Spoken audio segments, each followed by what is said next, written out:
Lubage mul küsida, kas see on uus, seni teadmata matemaatika, niinimetatud poliitmatemaatika, kus tegelikku 25 sendist hinnatõusu nimetatakse vaid tühiseks 5-sendiseks hinnatõusuks.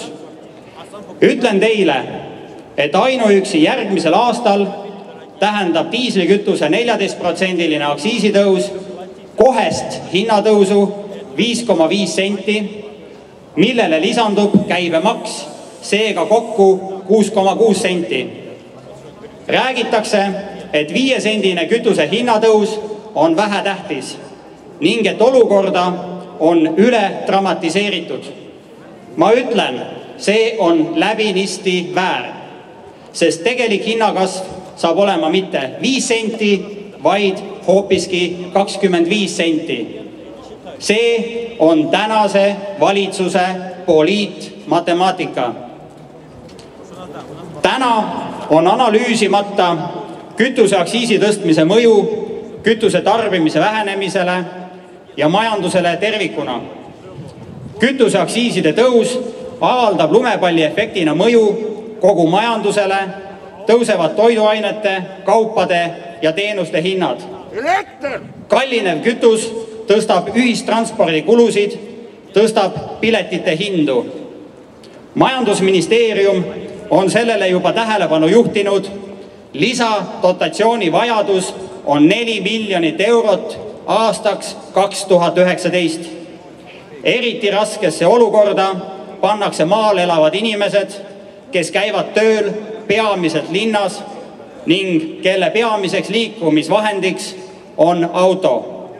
Osta säästlikum auto on selgelt üle jõu käiv paljudele.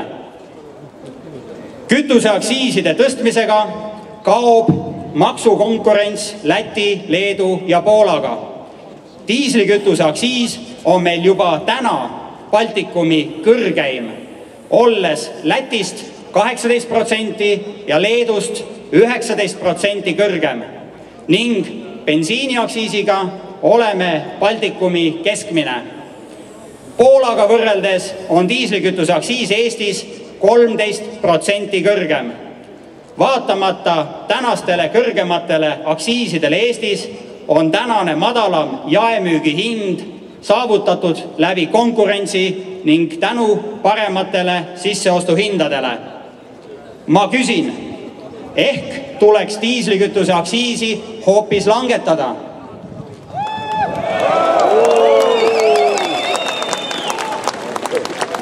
Aktsiiside tõstmisel soovitud mahus oleks diislikütuse aktsiis Eestis lausa 81% kõrgem Leedu omast.